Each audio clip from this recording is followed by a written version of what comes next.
Hello everyone, and welcome to today's webinar, Drugs Are a Local Phenomenon for LGBTQ Populations, Implications for SBIRT. Today I'll be your webinar facilitator. I'm Tracy McPherson. I'm a Senior Research Scientist at NORC at the University of Chicago, and also an SBIRT Training and Lead for the National SBIRT ATTC.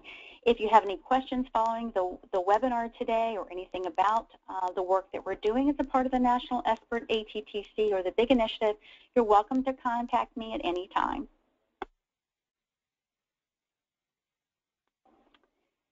I want to take a few moments to outline the importance of this webinar and this webinar series as a whole that we've been offering since January for a full range of health professionals.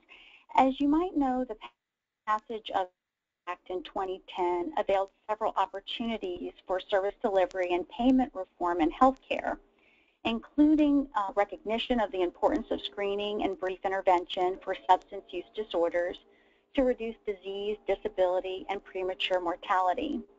Specifically, the essential health benefits provisions of the Affordable Care Act, or ACA, carved room for SBIRT to have widespread adoption. The essential health benefits are a set of healthcare service categories that must be covered by all insurance policies participating in state health insurance exchanges and all state Medicaid plans beginning in 2014.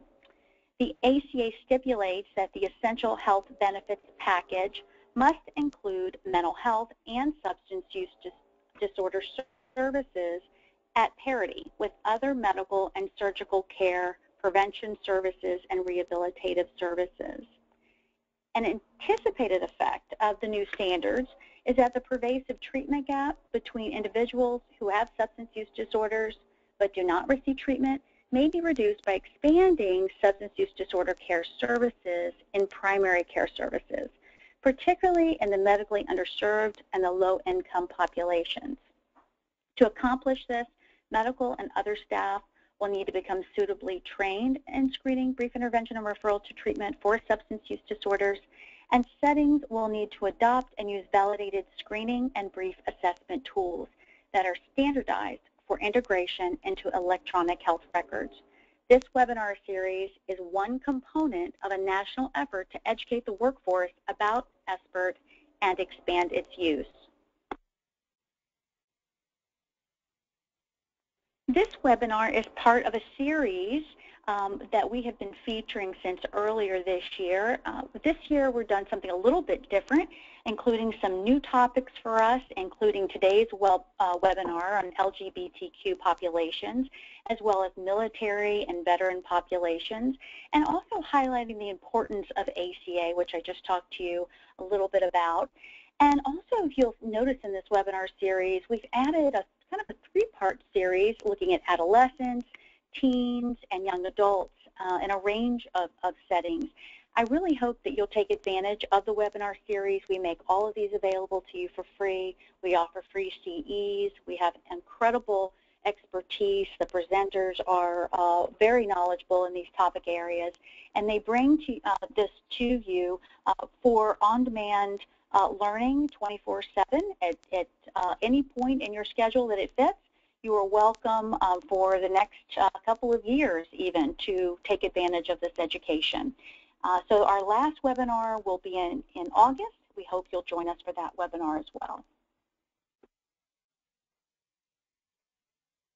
This webinar and all the webinars in our series are produced in partnership with NORC at the University of Chicago, the National SBIRT ATTC, NIDA, and SAMHSA.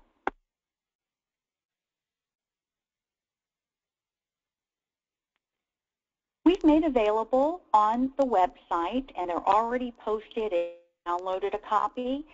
The PowerPoints are already up there, and shortly following the webinar today, we'll have the CE quiz, and that's also where the future on-demand recording will be. You'll get information about how to obtain your CEs, all through going to this dedicated web page specifically for this webinar.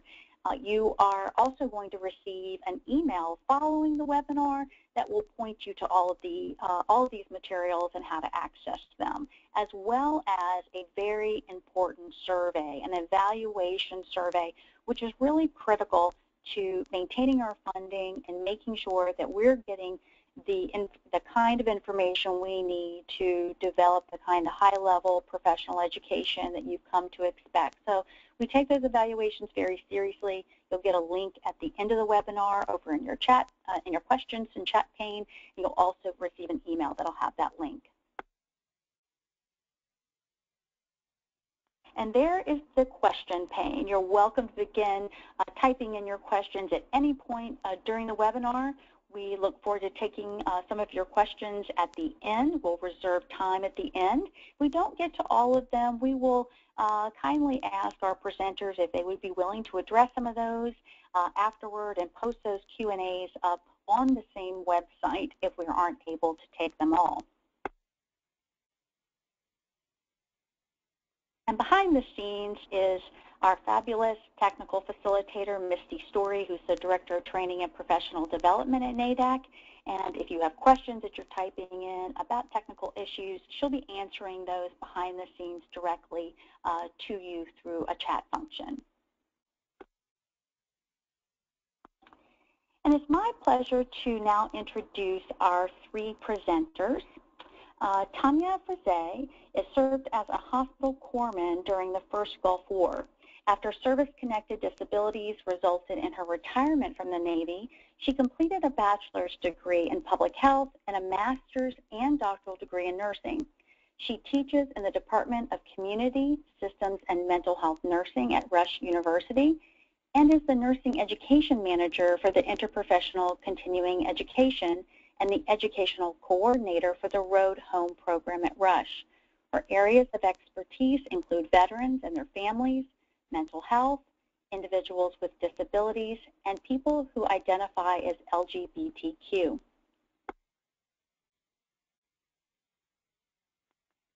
Our second presenter today is Nicholas Turner. He received his Master's of Arts in Social Work from the University of Chicago School of Social Service Administration. He has worked in various mental health and substance abuse settings with children, adolescents, and adults. In addition to his work with the Road Home program, he's an adjunct faculty member at the University of Chicago. He also co-authored the book Mindfulness-Based Sobriety, a treatment guide for addiction recovery that was published by New Harbinger Publisher in January of 2014. Mr. Turner is a licensed clinical social worker, certified alcohol and drug counselor, and a member of the Association for Contextual Behavioral Science and the Motivational Interviewing Network of Trainers, or MINT.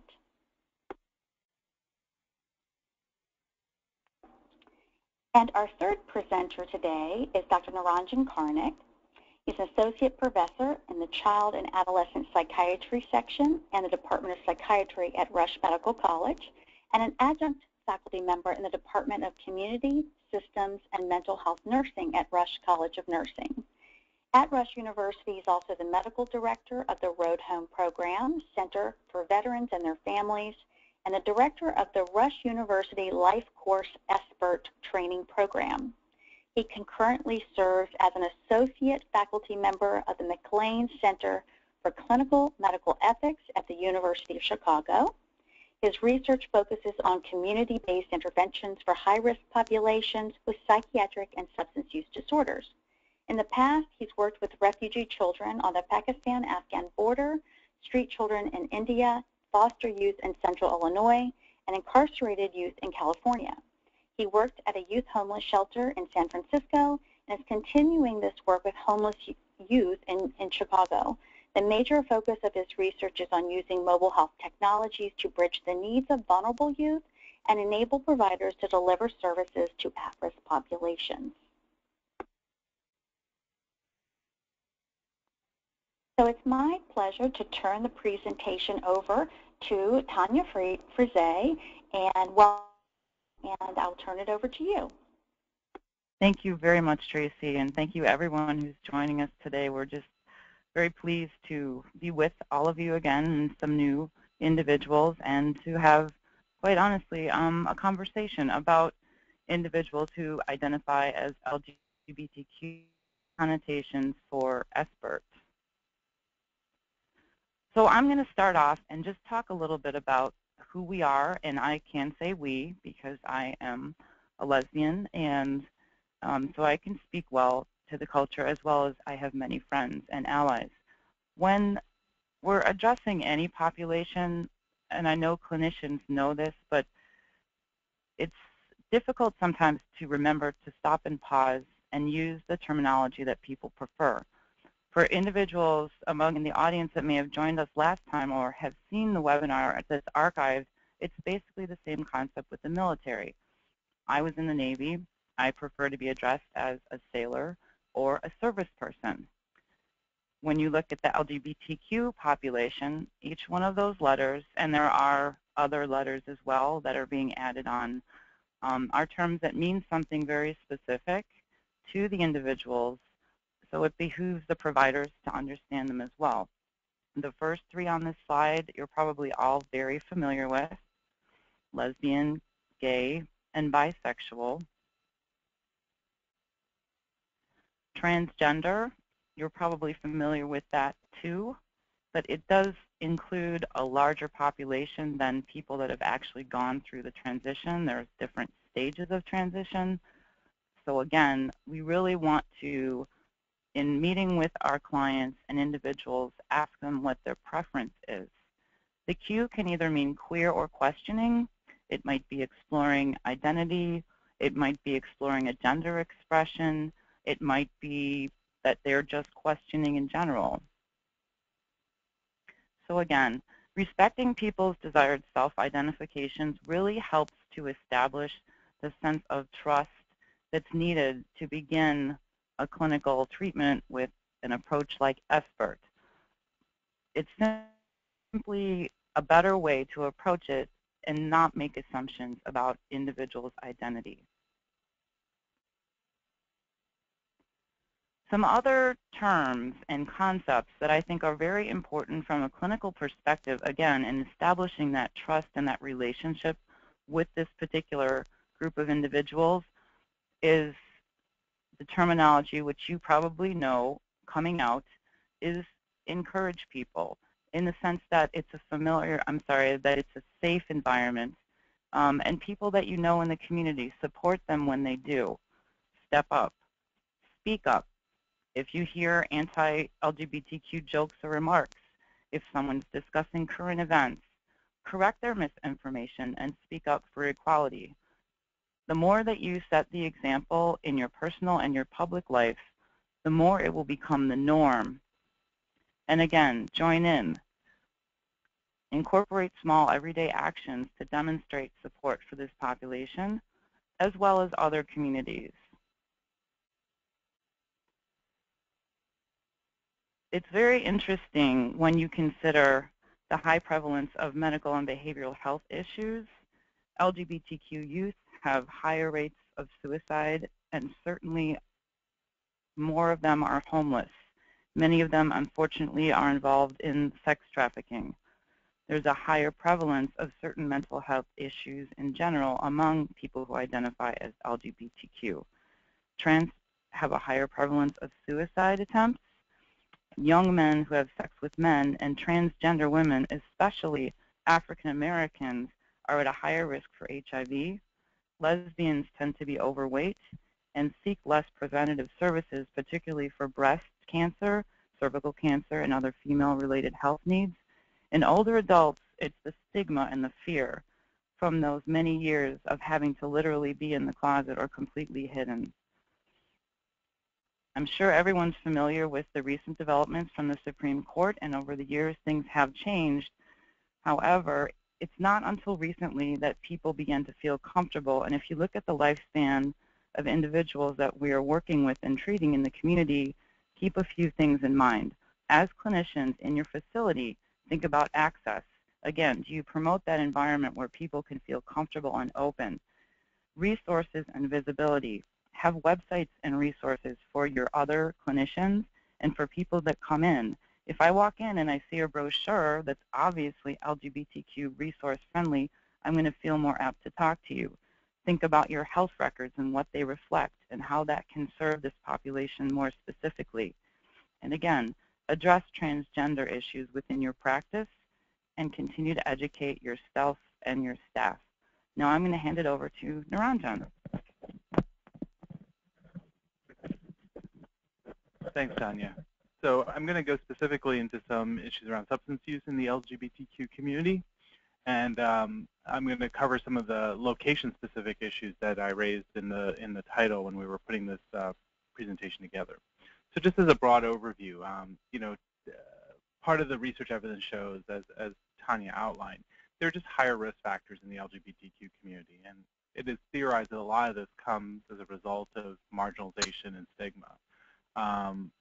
Studies have found that, for example, that lesbians are between 1.5 to 2 times more likely to smoke than heterosexual women. Many studies indicate that gay men use tobacco at higher rates than straight men, as high as 50% higher in some cases.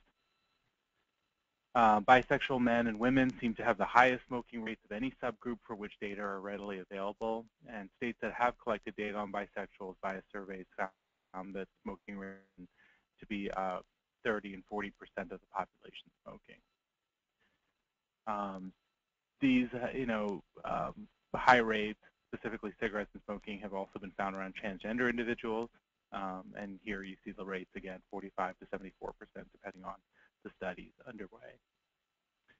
So, tobacco use amongst transgender individuals, I think that this is a critical point for prevention specialists, healthcare providers to take note of. In the context of estrogen, if an individual is taking exogenous hormones, the presence of smoking greatly increases the chance of having blood clots as a secondary effect. In addition, transgender men who take testosterone increase their risk of heart disease, and smoking further increases that risk. So we see a compounding of risk by smoking. Unsurprisingly, I think alcohol parallels this substance use pattern with studies suggesting that lesbians are significantly more likely to drink heavily than heterosexual women. Data have shown that bisexual adults exhibit significantly higher rates of binge drinking, up to 22.6%, than their heterosexual counterparts. Additionally, bisexual women report more hazardous drinking than heterosexual and lesbian women. Other drug-related issues, studies have shown that gay men use substances, including alcohol and illicit drugs, at higher rates than the general population. And this is not just in larger communities such as New York, San Francisco, and Los Angeles. This seems to be, a wider scale phenomenon that affects, some of the smaller cities, even rural areas, although the data specifically on those areas is lacking. Some studies have shown that marijuana, crack, cocaine, and alcohol are among the most commonly used drugs by transgender individuals, and other studies have found varying rates of methamphetamines and injection drug use. And I'm going to go into some of the specific city-related data in just a moment. So as an overview, I just sort of gave you sort of broad strokes, and we tend to talk about populations in the U.S., with regard to substances and psychiatric issues, using these broad epidemiological phenomena. And one of the things that's become apparent to me in the course of doing work in several cities is that locality and culture has a strong impact on drugs and substances that are used. So historically, some of this is a product of the marginalization of these communities, and use of drugs in some sub-pockets was sort of part of a process of being part of that community. So some of this is in flux, but a generation ago, if you were a gay or lesbian individual, if you were transgender, you were hidden, and the only way to gain entrance to sort of the social spaces was to be using substances in some form. It was very hard to get access to these communities, and part of what bound these communities together was the use of substances. And drugs and alcohol continue to form a strong basis on which social and sexual interactions occur within the LGBTQ community. So I want to talk specifically about certain communities. So first I'll start with Chicago, so where I've been based now for several years. In our local studies, we find, and in discussions with our colleagues at the Chicago Department of Public Health, alcohol and cannabis are very high use substances in Chicago. We see relatively low levels of methamphetamines here. There is an expanding use of prescription opiates, and as it parallels national trends, we see transitions to heroin at times. There are generally lower levels of club drugs than other metro areas. I'm now going to walk through a couple of the other metro areas just for comparison's sake. So let's go from Chicago to Los Angeles. Historically, Los Angeles has been an epicenter for methamphetamine abuse. In addition, crack use is generally about 50% higher than other urban areas in Los Angeles. And until recently, Los Angeles had relatively lower heroin use, although they have seen that climb as well. There were high rates of poly drug use, and by that I mean using multiple drugs at one time.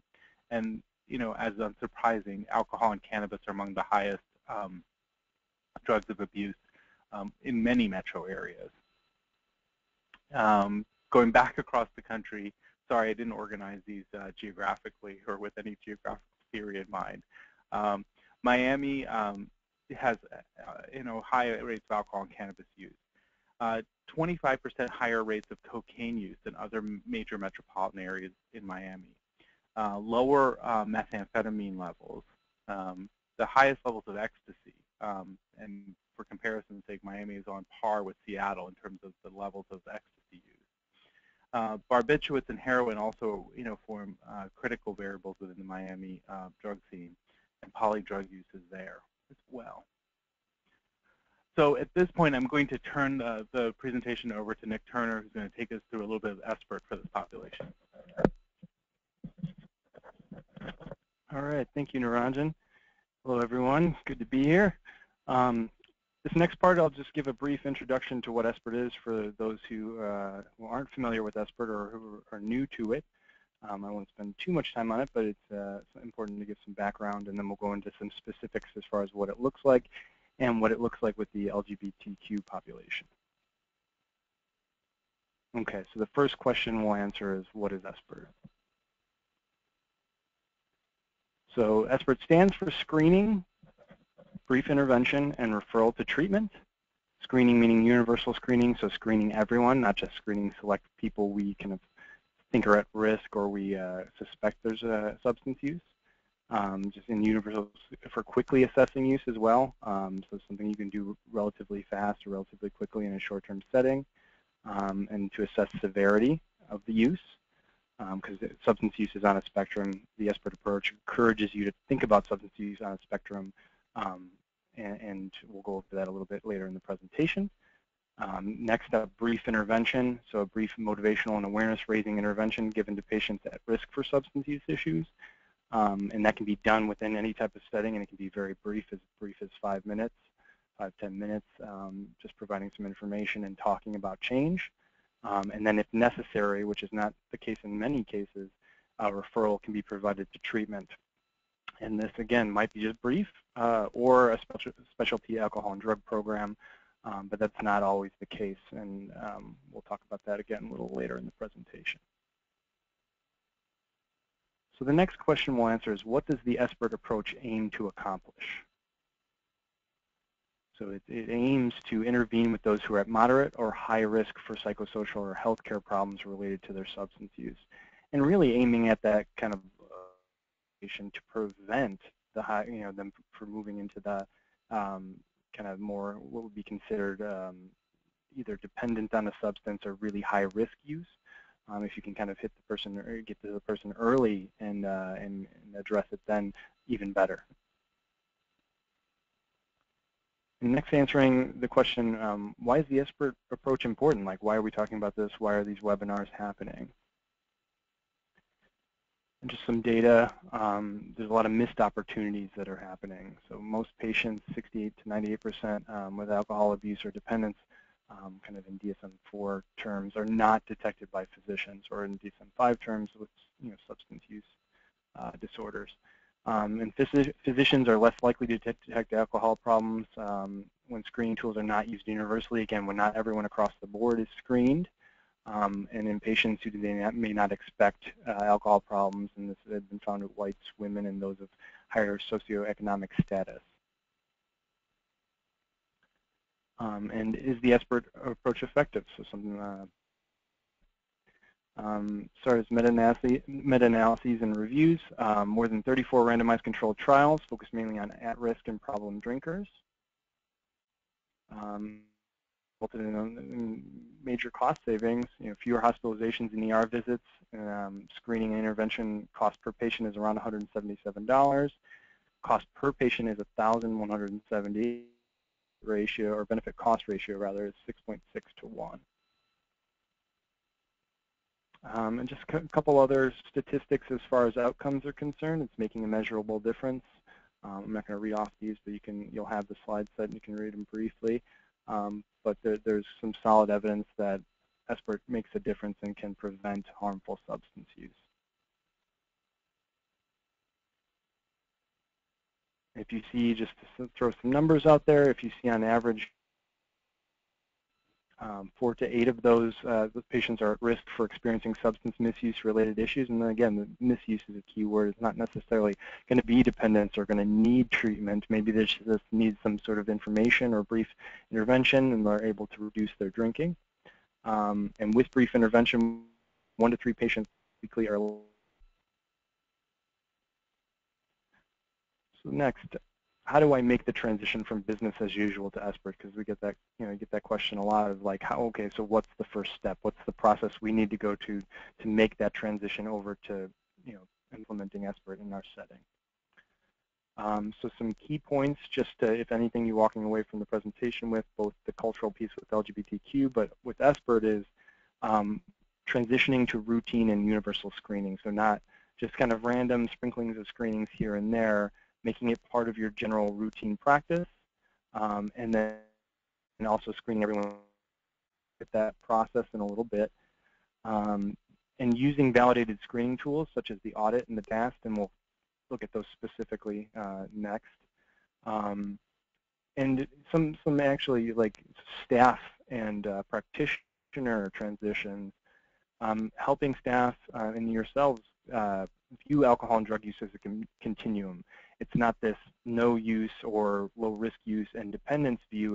There's a whole wide spectrum of people who don't use at all, people that maybe use socially, people who are maybe moderate use, and then maybe go into the low to high risk, and further. And so being able to sort of determine where someone's at on that continuum, you can kind of personalize your intervention or how you approach it. And so a lot of times that can be just very brief. And doing so in what's considered a patient-centered approach. In the past, approaches to substance use treatment, as probably many of you know, have been more confrontational, have been more kind of telling people that they're at risk and they should stop, which is not patient-centered. And we're transitioning towards, and SBIRT supports, more of a motivational interviewing approach, which is a person-centered counseling style or dialogue style, talking about change. Really acknowledging that oftentimes with substance use, and it's very much so applies to the LGBTQ population, ambivalence, feeling both ways about substance use. Part of them wants to change, part of them doesn't, and there's some things at stake with changing, and we'll talk about that a little later in the presentation, but as a kind of practitioner moving more towards this, acknowledging ambivalence, helping someone work through and develop their own goals for treatment or just your own goals for behavior change can make a big difference, especially with substance use. Okay, so periodically through this next section, I'll check in and we'll talk about specifically SBIRT issues, LGBTQ population. But the major thing to keep in mind is things, Tanya and Niranjan already kind of presented about language and partnership and being non-judgmental and open, and really kind of talking to people and being open to talk to them with what their sexual orientation is and what they view their gender as, to be able to provide adequate care that is genuine and compassionate and respectful. So this next section, we're going to talk specifically and kind of go into some specific details as far as what the SBIRT process looks like. The very first step would be for the front desk in your setting, whatever that may be, to give a patient a health and wellness screen with an embedded single question pre-screen. You can use brief yet validated pre-screening questions. There's some examples on this slide. The NIDA single question screen, or the Audit C for drugs, the NIDA single question drug screen. We'll look at some of those in the next slides. But just, keeping into consideration some of these numbers, based on previous experiences with SBIRT screening, will yield 75% negative responses. So negative meaning there isn't any problematic substance use, so you can just move on. You don't even need to move into the BIRT end of SBIRT. And if you get a positive screen, again, asking further assessment questions, which we'll go into next. Some of the questions you can ask, just simple, straightforward questions to just assess if further screening and brief intervention is needed. Do you sometimes drink beer, wine, and other alcoholic beverages? Do you sometimes use tobacco products of any kind? Do you sometimes use drugs and/or prescribe drugs for non-medical reasons? And again, these are just brief, straightforward questions. The person can answer yes or no. And then if they answer yes, then it maybe warrants further discussion and screening.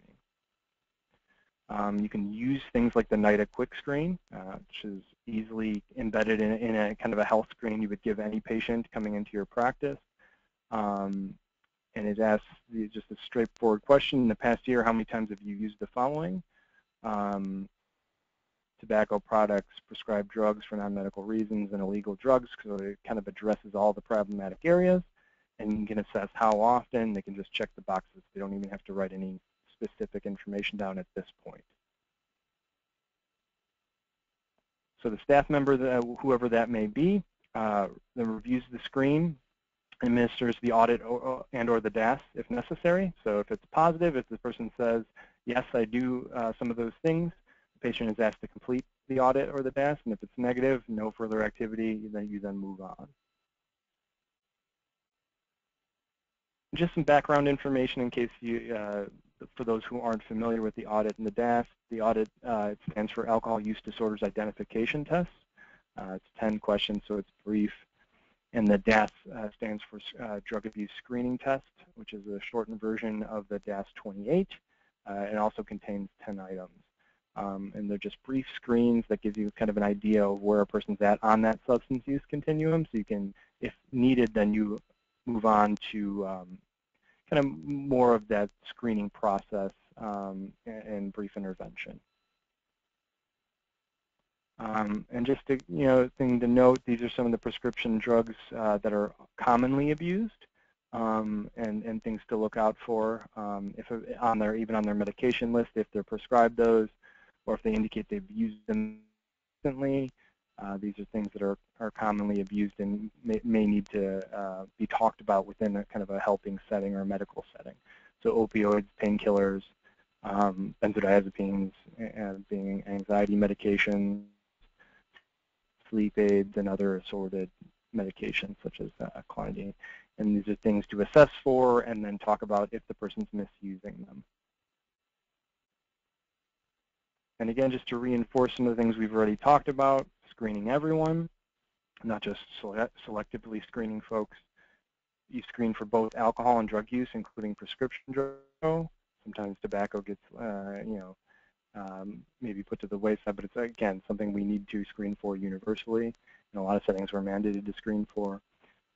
Using a validated tool, as some of the ones we've mentioned earlier in this presentation.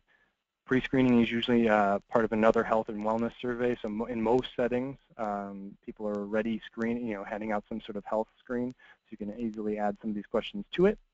And then takes on some of that, that motivation interviewing style, demonstrating, and this is, again, important with LGBTQ individuals especially, who feel judged both by self and others through not being accepted. So it's especially important taking that non-judgmental, empathic, verbal and nonverbal behaviors during screening, to not come off as judgmental, to not put up someone's defenses because they might be already nervous talking about their substance use. because they've been lectured before or they themselves know they need to make some changes. And explore each substance if you have the time and you can in your setting, because there's polysubstance use and people using multiple substances that that could be an issue and interact with each other. Okay, so screening issues with the LGBTQ population. It's just things to keep in mind, such as language you're using when in regards to sexual orientation and gender, which can be offensive to some people or cause people to shut down or not be as open. And so being able to be informed and culturally competent when it comes to the LGBTQ individuals is important, because if you can be respectful in that regard and be respectful of gender and sexual orientation, people are more likely to open up and give honest answers rather than just telling you what you want to hear or underreporting. Okay. So as far as, this next part, so brief intervention, the middle section of SBIRT. So the practitioner reviews results of the screening tools and delivers the brief intervention if necessary. So if there's some concerns there, whether kind of moderate at-risk use or higher-end kind of substance use, you would then shift into a brief intervention, which could be as short as 5-minute conversation or longer, depending on how much time you have in the setting. And you can ask kind of a disarming question and asking a person's permission to talk about it. Would it be okay with you if we discuss the results of screening you filled out today? So asking permission makes it collaborative. It brings the person on board, and you're not just sort of saying, well, I read your screen and we're going to talk about this. You're including them in on the dialogue. Whenever this has come up, I've had very few people in my clinical experiences say no. Typically, if you ask in a non-judgmental, open way, they say, yeah, sure, let's talk about this, and you can then move forward. The next step in this process is to provide feedback and process the person's response. Just being able to sort of say, in reviewing your screens, I noticed that you're drinking or using drugs at a level that may be harmful to your health, and then you ask them how you feel about it, or how they feel about it. And providing this information and then eliciting the person's own views, it allows you to collaborate and gauge the person's motivation level. Someone might say, you know what, yeah, I have been thinking about making this change. I just don't know what to do, or I've been putting it off, I've been procrastinating. Or a person might say, no, I don't think I have a problem, and then you can sort of gauge your response and kind of and meet them where they're at, versus just kind of using a one-dimensional, okay, well, I think you have a problem and you need to change approach, which typically for those who are not motivated or those who are ambivalent will push them further away from changing, as people know. So when screening or doing a brief intervention, it's often useful to clarify what one drink is. Some people might not be aware. They might be drinking at some level, and they're not sure what that is. So having some visual aids or some just information readily available while you're doing a brief intervention or screening can be important. So things like just being able to sort of say, okay, so a 5-ounce glass of wine, 12-ounce glass of beer, or 1.5 ounces of spirits. It like just outlines, so okay, so that's what that means, and you can kind of clarify as far as drinking guidelines are concerned. And things like what is binge drinking, so a simple kind of visual tool like this. And binge drinking being a pattern of drinking that brings blood alcohol concentration levels up to 0.08 grams per deciliter. And for women, that's 4 drinks in 2 hours. For men, that's 5 drinks in 2 hours. And in this section where it's kind of like, or in this kind of type of intervention or discussion, it brings up gender-specific issues, which with transgender individuals might make it tricky. But you should use an average for the person's self-identified gender, because there's you can frame it by other factors such as body mass. There's often within gender variation. There's also racial and ethnic variation as well. So it's not as clear-cut as for women, for men. So being able to take transgender issues into consideration when you're giving gender-specific feedback, but while also you can kind of take an alternative approach with just considering body mass within gender variation and racial and ethnic variations as well. And there's recommended limits for alcohol consumption. Again, having some visual aids or having some of this information readily available. Men 2 drinks per day, 14 per week. Women or anyone over 65, 1 per day or 7 drinks per week. Anything above this puts a person at risk, and so you can kind of just provide that information and then see what the person thinks about it. The third step in kind of a brief intervention is to you can explore and enhance motivation to change. So you can, again, would it be all right if I asked you a few more questions about your alcohol or drug use? And you can use what's called kind of the ruler questions, which is common within motivational interviewing. Asking something like, on a scale from 0 to 10, how motivated are you to cut down or abstain from alcohol use? To, again, kind of see where they're at on the use scale and motivation scale. If the patient responds with a number other than 0, you say, well, why that number? So their answer and not a lower number. So you always want to ask down and not up. And the patient's reply should contain reasons for change. Because if you say, why are you at a 5 and not a 2, they'll say, well, you know, it's starting to cause some problems. I have some hangovers in the morning, and I'm just not as functional at work. That's, you know, that gets some change talk going, right? They start talking about reasons for change. But if you ask up, if you say, why are you at a 5 and not a 7? Well, they're going, well, you know, I go out drinking with my friends. You know, I kind of enjoy the buzz. It's nice. You know, it's what they call a social lubricant.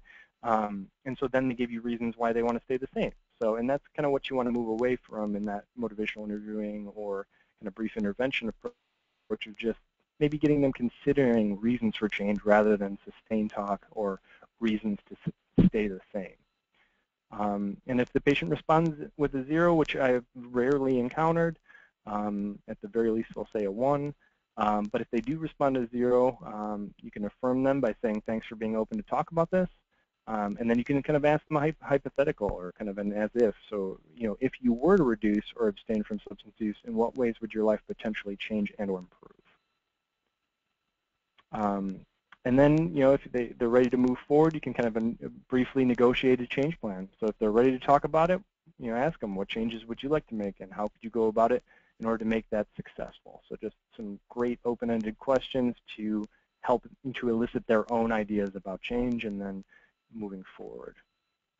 If they're not ready to talk about change, you can at least do some preventative work to talk about what are some warning signs. You know, what are some things to look out for that would indicate your use has become problematic. And you can, you know, write them down and give it to them, and they can kind of leave with at least a list of warning signs to look out for.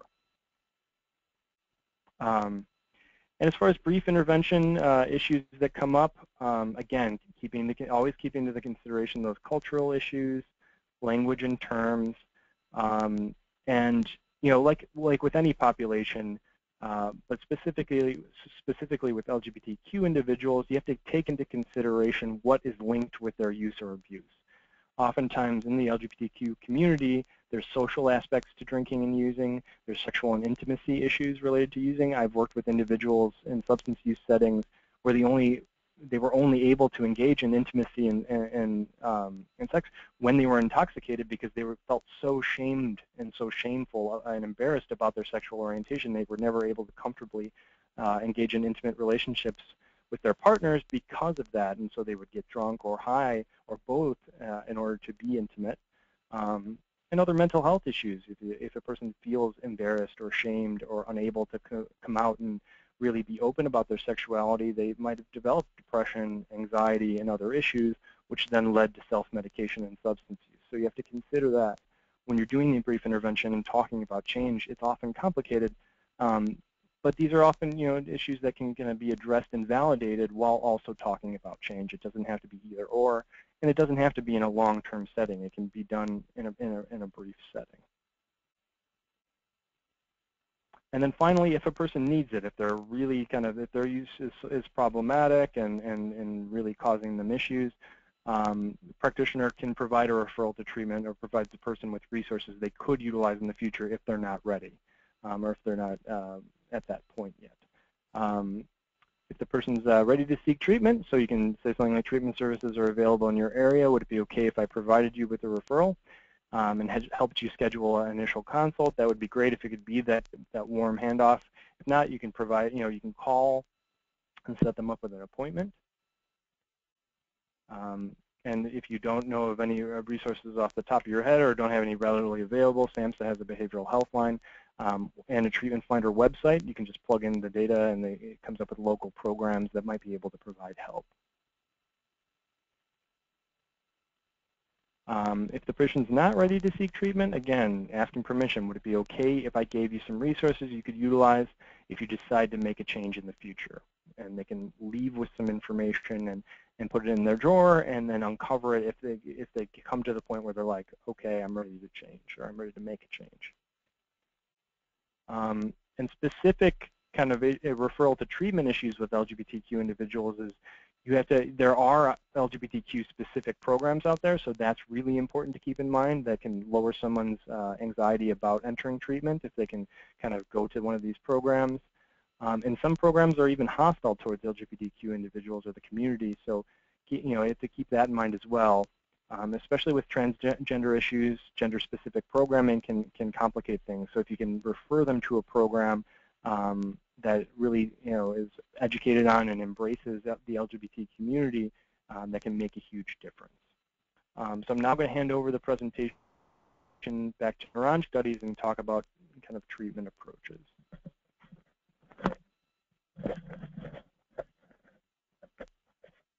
Thanks, Nick.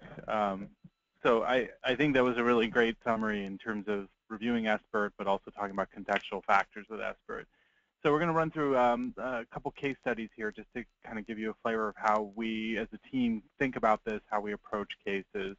I will so to say that the first one kind of crosses back to our last presentation a little bit by reaching back to our veteran population as well, but we wanted to talk a little bit in terms of linking things forward. So Gary's a 32-year-old Army veteran. He was recently discharged honorably from the Army, and most of his social support network is linked to the military. He identifies as gay, but has not come out to his friends or family for fear of rejection. One thing to keep in mind, I think, and one reason why, in assembling this case, which is an amalgam of cases, the recent changes from the Supreme Court and sort of the social milieu that has changed, it has been so rapid and fast. There are still individuals who are processing through this and having, to experience the challenges there. I think people often think that, oh, well, things are now okay for, LGBTQ, individuals.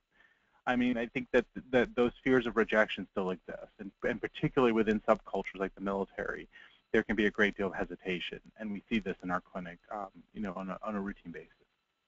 So Gary screens positive during his intake for alcohol misuse, and upon inquiring further, you discover a long history of tobacco use and binge drinking dating back to adolescence. Gary's binges are also linked with unsafe sex practices, including unprotected sex with men that he often meets at bars.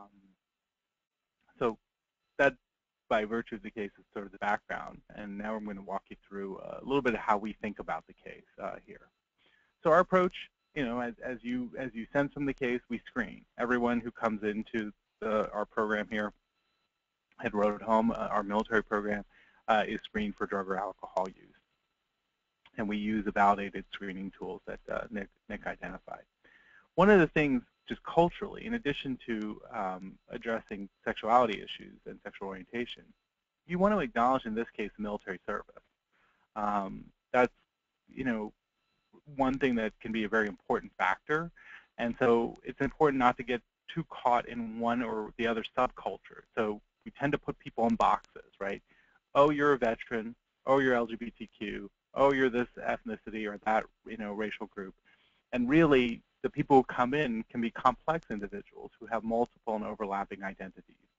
So acknowledging his military service and allowing him to express what those experiences were about for him may be a critical point to then discussing some of the other factors in his life. Third, you want to ask permission to discuss alcohol or tobacco use. It's likely best to pick one or the other initially to discuss. It can be hard to do an SBIRT type intervention using, two substances that are in dynamic flux at the same time. In this case, I think alcohol may be the preferred one to address, since that seems to link to his risky sexual behavior. And asking permission is really an explicit opportunity to sort of invite the individual into the process and say, is it okay if we discuss your alcohol use a little bit? Would you be open to talking about this with me? And you want to offer them, the individual, in this case Gary, to discuss his own stance on substance use prior to discussing any change. So one of the things that I see in clinical practice, and particularly among physicians and nurses, who are so used to providing education, it's so accustomed that they immediately start giving advice. And you want to kind of slow things down and really, ascertain what is the substance doing for him. Does he see the connection between his sexual practices and the ways in which substances play out? And as Nick described, for a lot of individuals who are conflicted about their sexual orientation or are not entirely comfortable yet, the substances are an enabler for them to really express themselves. And so you want to understand those dynamics in order to then negotiate a change plan. And so I think those change rulers that Nick described are really a good standard way to approach this with individuals that you see in the clinic. Asking them where they are on that spectrum of change, and then sort of asking them, well, why not lower? Why not this?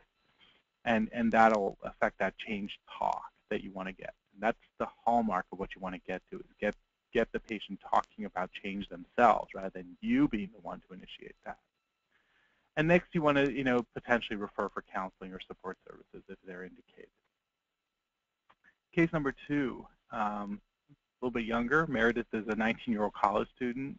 She's unsure of her sexual orientation, has a history of being sexually active with both males and females. She reports a history of anxiety and depressive symptoms as well. She tests positive for illicit drug use, and on further investigation, you discover she's smoking marijuana several times a day. Her marijuana use, again, is often tied to her sexual encounters and her intimate relationships. So again, in this case, we would very much use the same general structure. You want to screen. Screening is the sort of gateway to addressing the substances. If you don't ask, if you're not sort of requesting this information, oftentimes individuals are not going to be forthcoming about it. They're not going to just spontaneously bring up their drug use. You may want to check in about pronoun use and make sure that you're using LGBTQ sensitive language. So it's not unusual in some of our clinic settings to say to individuals, or when I work in a homeless shelter, how do you prefer to be referred to? What pronouns make sense to you? Again, as you're doing the screening, she screens positive. You want to ask permission to discuss marijuana use, and you want to ascertain what Meredith's stance on the substance use is before discussing any possibility for change. You want to get her talking about that change talk. You want that coming out of her mouth, not yours. And then, you can start to potentially negotiate a change plan. Again, referral to counseling and supported services may be appropriate depending on the level of use. And you may want to think about LGBTQ specific services. For someone like Meredith, that could be a mixed bag. She still may not be sure where she is or where she is on the spectrum. And to some extent, as providers, we want to normalize that. It's okay to be uncertain. You don't have to pick a letter out of the alphabet soup that we've presented today. You can just sort of be in the non-specific areas and be open to change, be open to who you are, and trust that over time you're going to land up. And I've found that when individuals know that we are open to accepting them as they are, they tend to be very, very willing to share their stories and to kind of discuss and engage in that change talk with us. So I think that's going to wrap things up. Here are some of the references for some of the materials that we discussed in the talk, and I'll turn things back over to Tracy. All right, thank you so much. Thank you for the terrific information that you've shared today and your experiences with different cases and your approach. I think it always helps to hear about how things work in a particular setting, and they may or may not look exactly the same from setting to setting. I imagine it varies, whether it's you know, an FQHC or a hospital or an ED or a clinic, or you know, it's going to vary, but the components that you presented are the same. I think that's very useful, and I think the cases, the more you can share about the cases and how you approach things, I think they're really rich pieces that you talked about the sensitivity of using language and being respectful, and a lot of the MI principles that we talk about are particularly salient, as I can't remember if it was you or Nick who pointed out, and those principles are really key to be woven into a brief intervention. It's not just a brief intervention with a bunch of steps, but motivational interviewing can be particularly key and salient in delivering SBI services in this population. So thank all of you for sharing your pieces, and I'm going to take a look here and see what kind of questions that we have come in, and just remind folks that your question pane is over typically on the right-hand side. There's a questions pane area where you can actually type in your questions. There's an image on your screen right now that shows you how to do that. And you are welcome to direct more questions to either a specific presenter or just generally, and then I'll ask them, and the three of you can decide who'd like to take it. Also, we welcome multiple answers from multiple presenters because you have different perspectives. So let's see, the first question I have here, a little bit more about the kind of the cutoffs. You talked about the cutoffs for men and women being different, and it strikes this person answering that, you know, why is that? They mentioned that women's bodies have more water than men's bodies, and so why is it the cutoffs for binge drinking are lower for women than for men? Is there a response to that, or I know that's more of a physiological question?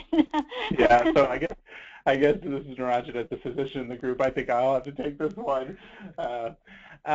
So the cutoffs have been sort of established through the research literature primarily, and they aren't necessarily really based on physiological parameters. They are based on sort of risk patterns that have been observed over time in large populations.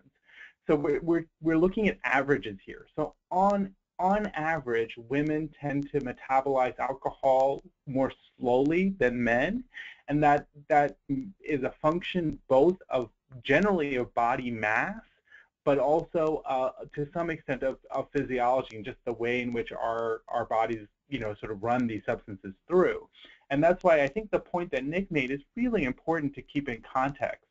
You know, that when we're dealing with individuals who are transgender, when we're dealing with individuals who are of different race and ethnicities, there is a high degree of within group variation, right, rather than between group variation as well. And so some individuals just have less alcohol dehydrogenase in their system, for example, and don't metabolize alcohol as well. And so I think that's an important caveat to keep it, you know, and personally, I feel like I would like us to come to a point of having a more standardized set of numbers and benchmarks to work off of that are easier to recall. I honestly find our current sort of cut points difficult to retain in my head on a day-to-day basis.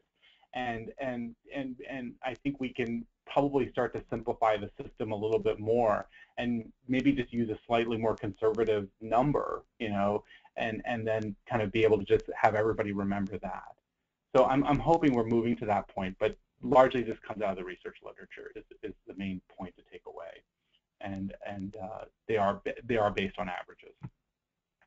Well, I support your notion that if we can move towards a simpler set of cutoffs and guidelines that everyone agrees on, that certainly would be great. We've written chapters in our educational and training manuals specifically dedicated to the topic that different agencies and organizations recommend different cutoffs and guidelines, and it is very confusing for practitioners. It's one question I have gotten over the last 10 years in every training I've ever done, and so I echo that, and I hope the science will help us get to that point. So I can certainly appreciate your remarks there.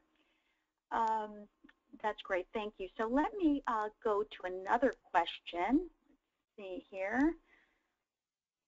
What is the appropriate response for brief intervention when you ask if you can discuss results with a patient or client and they decline or are resistant? Okay, I've gotten this question a few times over the trainings as well. I think, you know, if a person is not too hesitant, you can maybe explore a little bit as far as why they're hesitant to talk about it, and if that might kind of open the door. You could also kind of frame it as, okay, so you know, what would you be willing to talk about? Some changes you would like to make in your life, if you have time to talk to the person just about more kind of forward-thinking health changes they would like to make. And then ultimately, if the person, you know, it's their choice whether they talk about it or not. And so I think a good thing in this situation is to have some, you know, just pamphlets or information they could, your websites or wherever you can refer the person to say, like, you know, I'd like you to read this, and maybe is it okay if I talk to you about it next time you come in? Just maybe a pack about alcohol, about drug use. And ask their permission to give it to them and to see if they'd be willing to talk about it at their next appointment, because that at least plants the seeds and gives them the opportunity to do some self-study and some self-research or self-reflection, and puts the ball in their court to make the change, because ultimately it's their choice whether they talk about it or something about it or not. And you know, oftentimes if you don't kind of pick up the rope and play tug of war with the person, they respect you for that, and they're more open to think about change and talk about change.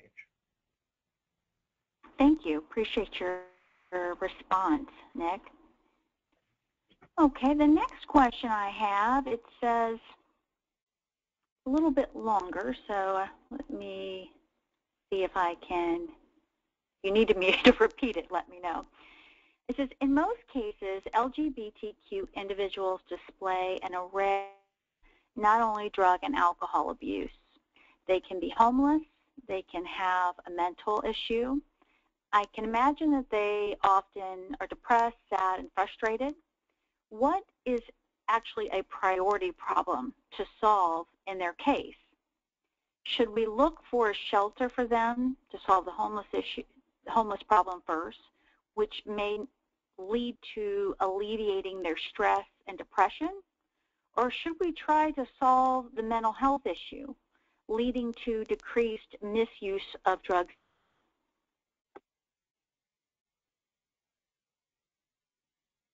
So that's a question, Ranjan. I mean, I think it's hard to generalize. You know, I think, you know, when you're faced with, you know, these complex cases, right, where there are multiple things going on. I mean, certainly, I think in my work, you know, I have had cases where, you know, I'm working with homeless youth, and, you know, the substance use is so severe that they can't really engage in being in a shelter even, that there are risks to other individuals who are in the shelter, you know, that they might pull other people into substance use patterns then. You know, conversely, the questioner is quite correct that there can be situations where that's the primary thing that keeps them from recovering and from addressing some of their other mental health issues. So the general approach that I take is kind of a principal diagnosis approach. You want to take a good history from the person and really understand and try to ascertain what triggered what in the sequence of events. Can you lay out this person's history? You know, did the depression predate the substance use, or did the substance use predate the depression, right? I'm hoping that the homelessness didn't predate all of that, but in some instances it may have. So which of these kind of factors that you're dealing with kind of was the leading edge? And then at least in the realm of child psychiatry, and developmental, psychiatry, when we work on this, our assumption really is that if you can address the thing that triggered the series of events, you might then, by virtue of addressing that underlying factor, help to resolve the other things and stabilize the other issues that are at play. So I find that this principal diagnosis approach is really helpful. I think that until sort of DSM-5, this wasn't really part of our nomenclature here in the U.S. The DSM-3, R, and 4 really produced this array of sort of thinking about things as multiple comorbidities and not necessarily a principal diagnosis approach. When we look at our European colleagues in mental health, use this principal diagnosis approach for some time. And I think if you look at that literature even briefly, you'll see that kind of logic and thinking, that you want to try and figure out what's driving the other things.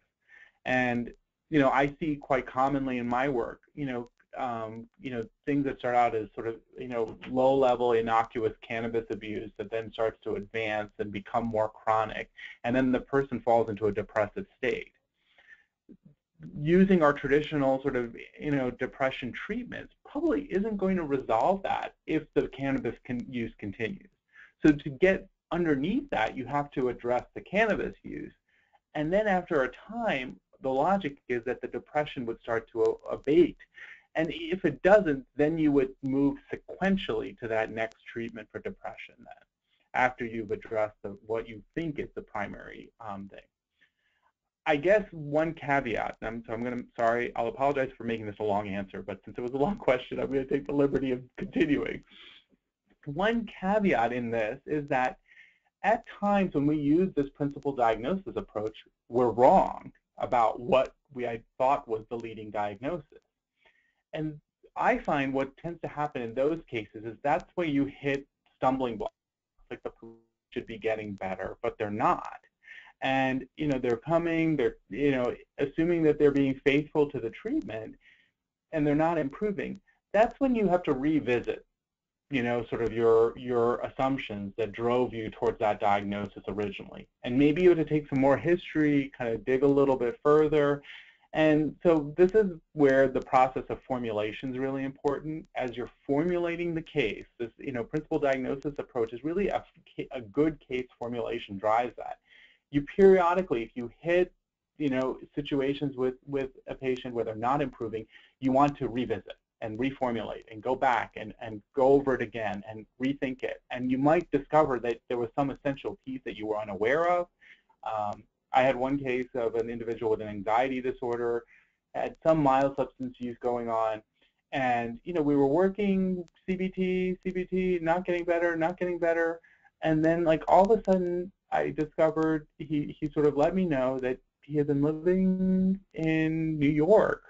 Like he and his wife had moved to New York just before the Twin Towers came down. I mean, I've been working with this guy for a year and a half, and he hadn't thought to tell me that. And I'd asked a pretty extensive history, and I was seeing him weekly, and all of a sudden, that forced me to kind of reformulate that. Like, of course, this is more of like a post-traumatic type of picture and not, sort of a panic disorder picture. And then once, I started addressing some of that from a different direction, things started to improve. So I think it's important to be able to revisit, if you're hitting that stumbling block. Well, thank you, Niranjan. It's a terrific question and a very thoughtful answer. Thank you so much for that and for sharing again some of the experiences you've had working with patients and clients. I often myself get the question about, and just generally speaking, when people are being screened for so many things, which one do you start with? And your answer was very thoughtful and very helpful to me, and I'm sure to others as well. We have a few more. We have plenty of time for questions, so I'll remind folks, please feel free to send in your questions. We're still doing really great on time.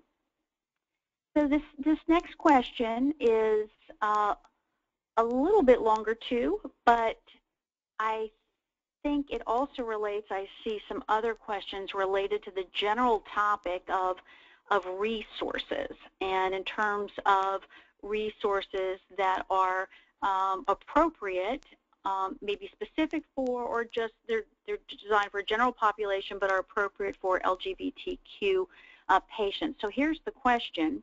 Actually, this person wants to thank all of you. The information that you've been providing has been very helpful to them.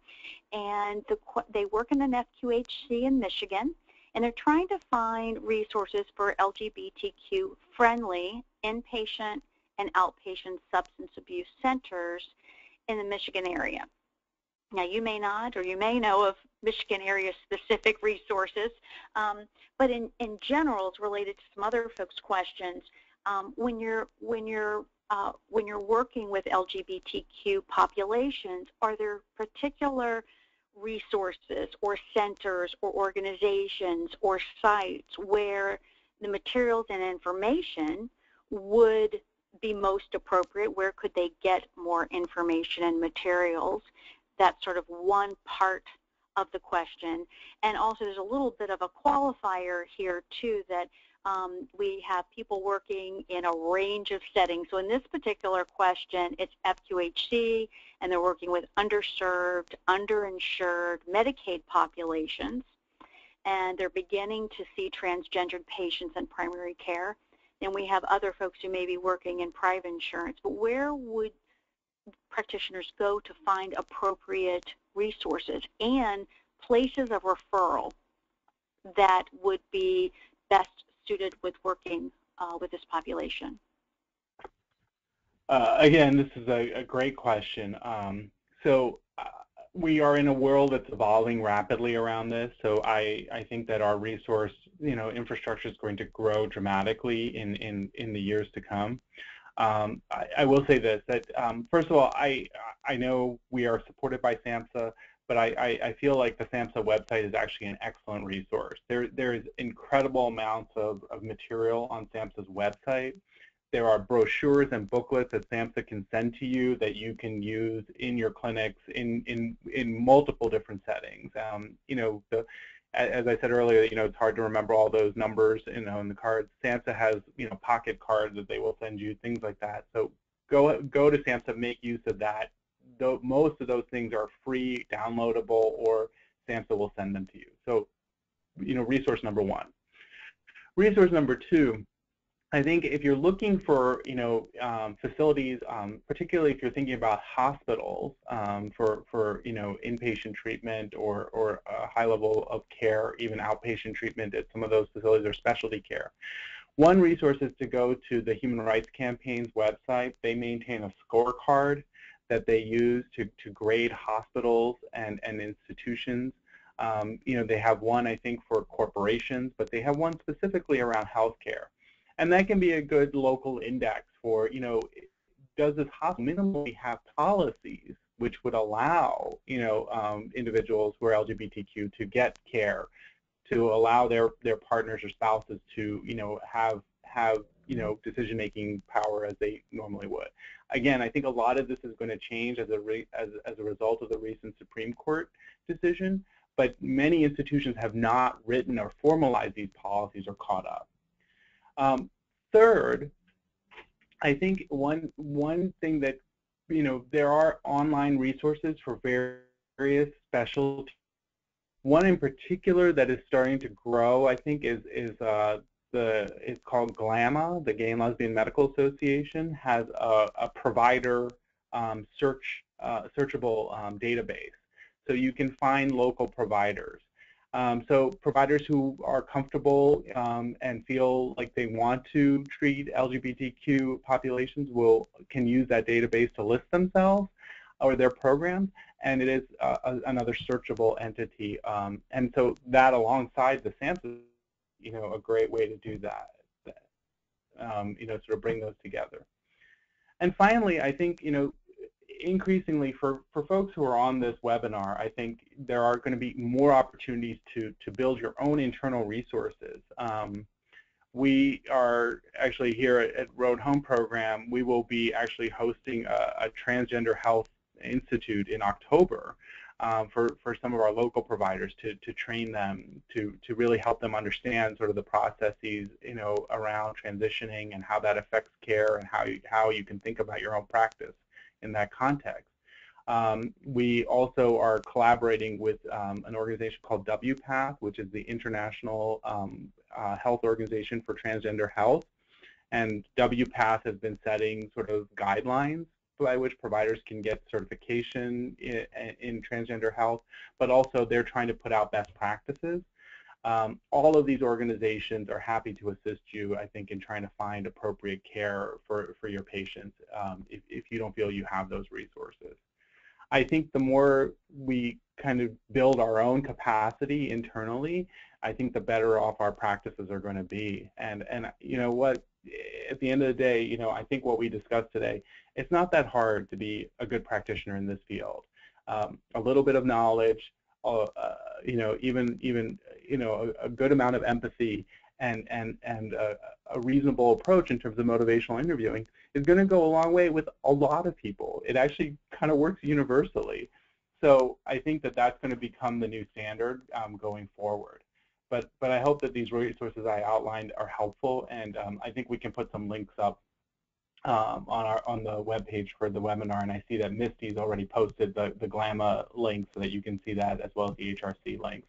So do take a look at those websites for additional help and support. Great, thank you, Niranjan. And yes, for those who are new to the GoToWebinar system, over in the area where you had your chat pane, you'll see that the links have been posted in the chat area.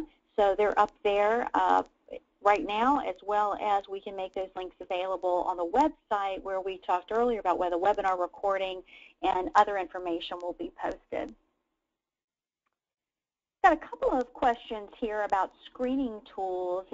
When working with clients, particularly in this population, do you recommend one screening tool over the other? There are so many tools, the audit, the DAS, the CAGE, and the CRAFT. Which ones do you find the most helpful? So that's the first part of it. And are any of them available in languages when working with Hispanic and Latin populations? So another excellent question. So we tend to like to use validated tools. So yes, the questioner is quite right that there are a number of tools out there. I think in our sort of practice here, we are tending to use things like the audit and DAS. The CRAFT we tend to use with adolescents. Many of these tools, have been translated into multiple languages. The audit in particular actually is extracted from the WHO, I think is the original origin for it. And so the WHO has published it in multiple languages, in its original form. So I think, all of these are widely used and should be available in Spanish as well. And increasingly, I think folks are going to see these tools start to be just simply inserted and available in their electronic health record systems. And I think, Tracy, you'd mentioned to me at some point that we would be in this series this year having some specific presentations on that topic that might be of interest to folks. Yeah, thank you for mentioning that. We are currently organizing with the National SBIRT ATTC as part of the National SBIRT ATTC work, who's a partner in sponsoring this webinar. We are working on developing a webinar series on the use of electronic health records in the context of integrating screening, brief intervention, or referral to treatment. There are many different EHRs out there. We do hope to highlight some of them. Epic, and there are others. There are an array of others, but certainly Epic has been one of the ones we've gotten some of the most questions about. So that will be coming. So please look for information from us about our webinar series and from the National SBIRT ATTC. You can sign up for their newsletter as well, and we'll make sure we make that available. But I really agree with you, Niranjan. We're seeing more and more that to be able to document, to evaluate the process of delivering the services and evaluating outcomes, and creating a routine, standardized practice. The EHR is what we're seeing as being one of the best routes out there for making all of those things happen and evaluating how we're doing around delivering these services. So thank you for mentioning that. And Tracy, if I can add something. So one thing to be aware of, the questioner mentioned the CAGE questionnaire. So the CAGE questionnaire, a very popular questionnaire. I remember using quite a bit when I was in medical school. It was, sort of taught as part of the standard sort of education package that we had. But one thing to be aware of is that some of these tools, if they are appropriately used and scored and interpreted in the clinical setting, produce potential additional billable events, depending on the qualifications of the clinician and the local reimbursement climate. So the CAGE is not one of those. So generally, these are the sort of validated instruments that the federal government, like Medicare, has approved for use in screening and assessment of these things. So things like the audit and the DAS are part of that and considered to be validated tools. The CAGE is not considered as strong, even though I think it has some very good questions. It has some very nice qualities to it in terms of its simplicity. So I think some of the webinar participants may want to talk with their coders or people who assist them in this to figure some of that out before they determine which tool they want to use, and see if they can benefit for the time that they're actually putting into using these tools in terms of their practice and the reimbursement that they get. Good timing on mentioning that, because we have another question about that, about the codes. Are you using the codes? Are there codes available? And the question, the answer is yes, you've answered that. I don't know if you want to say anything more about those. I can go a little bit further about that if you'd like. So I've had to look at some of this because institutionally, Rush is moving at our behest, and with this funding that we have from SAMHSA for teaching about SBIRT, to try and implement the practices of SBIRT across our institution. So we have looked at this. Certainly, there are specific codes you can use for Medicare. Medicaid, it depends on the state as to whether they have opened up these behavioral health codes for this. And so I find we referenced, I think, in our presentation, the Oregon SBIRT website. I think Oregon has a very nice website that explains the codes. It explains sort of documentation that aligns with those codes. But it is Oregon specific. So Oregon has opened their codes and allows Medicaid and third-party billers do allow them, I think, to bill for it. So not every state has done that. So again, that's why you need some local advice in your state and in your practice setting as to whether it would work. And at times, it's important to know some of these services would be considered what are called bundled services. So you can't use these codes all the time. You can't sort of a standard wellness check if someone's coming in, because in some circumstances Medicare considers that a bundled service. So screening and assessment of substance use and depression sort of fall within one interval at times. So it's important to get some advice from people who understand those coding schemes far better than I do. But it's my medical director hat that I've at least had to learn a little bit about it. So. Yeah, it's a very confusing issue. It's also a question I get asked every time we're out talking about SBIRT. And one of the couple resources I would point, again, I definitely agree with you, local, what's happening in your state.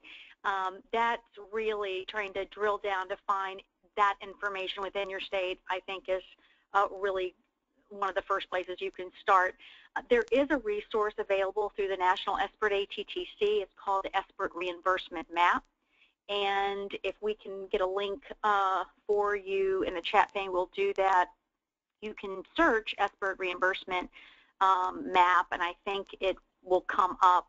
And if you're looking looking for the resource through Google, look for the National SBIRT ATTC. It'll have a big picture of a map. You can click on your state and get some basic information about what we know currently. Now, things are constantly changing, so that's a caveat there, but that is one resource. The other thing I wanted to mention that, Niranjan, you're talking about Oregon SBIRT and some other programs. On the hospital initiative website, there is a on billing and reimbursement.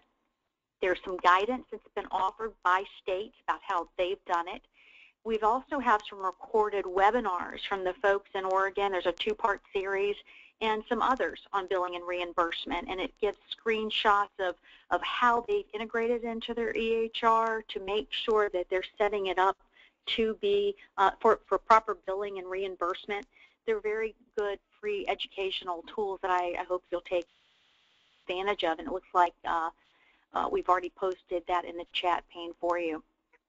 Tracy, I actually have used that map before and actually found it to be very helpful, and especially since it is updated, periodically. So I would urge folks from the webinar to go check out that sort of SBIRT reimbursement map. I think also Eric Gopelrud had done a presentation, I think, on one of these webinars about reimbursement and coding. Am I correct about that? Yes, we have several recorded webinars on this topic. We definitely do. It's one of the hottest topics now, and I can see people are typing in that they're having difficulty getting reimbursed in Georgia and other places. Also, I would say for those in Georgia, there's a Georgia SBIRT SAMHSA grantee, and there might be some folks there that you can connect with to find out who can get reimbursed, what are the requirements. States do require that people are trained for X number of hours by an approved provider to be able to bill. So again, try to identify resources in your area, and I know that SAMHSA has reimbursement and billing information on their website. We posted a link earlier in the chat pane and you can type in SBIRT SAMHSA and you will and reimbursement, and you'll get several different resources. Definitely, as a final point, Tracy, on this issue, I know that reimbursement's important, and I don't want to minimize it at all. But one of the things that we are seeing as a result of the Affordable Care Act here in Chicago is a move towards more towards what will be termed capitation models, or where and a healthcare organization like an FQHC is paid out for the care of the lives underneath their medical home in some ways. And I think that move is reducing the sort of tendency to do fee-for-service type of individual billing for services, and opening this opportunity. It's a very interesting moment where we are able to take these kind of practices like SBIRT that we think are good practices just generally to do screening and to do brief intervention, to do motivational interviewing, and our workflows, because the evidence is relatively good in some areas. There are some kind of limits to it, but as a general set of practices, we've been able to kind of move these into our network and just institute them without worrying as much about sort of the individual reimbursement.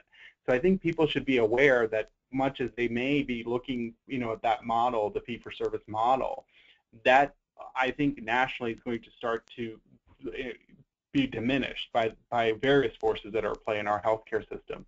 And there is this moment that will come where SBIRT will make sense and they can roll it out. So I think that there's value in learning this model overall. Well, I appreciate that, and I think that is a terrific thought to close down our webinar today. I appreciate the experience, the expertise, and answering some really good questions today with some very thoughtful answers. So thank you to all three of you for terrific presentations. I thank the attendees who have stayed with us and taken advantage of this terrific education. We are so glad that you continue to come back and learn from us, and we hope to see you on future webinars and to look for on EHRs, as well as our next series that we're planning for 2016. I want to just remind folks that the PowerPoints are available and they're posted already. The CE quiz, access to information on CEs, will be also posted on the website for this webinar. You'll receive the email that'll have information about how to connect to all of these things. When the recording is available, which is pretty quickly, it will also go up on onto the web. We encourage you to share this with your colleagues, come back to it. It will continue to be made available to you for free. The CEs will also be free. And last but not least, the evaluation survey that we really can't stress enough how important that evaluation survey is. It's very, very brief and really critical to us. And look for the follow-up email coming probably sometime later today, I would imagine, not too far off in the future. And last but not least, again, thank you again for participating in our webinars. Please look for these, and thank you so much for all of our partners who have put on a terrific webinar this year, and we hope to see you in our final webinar next month. So thank you, everyone, and I appreciate your attendance.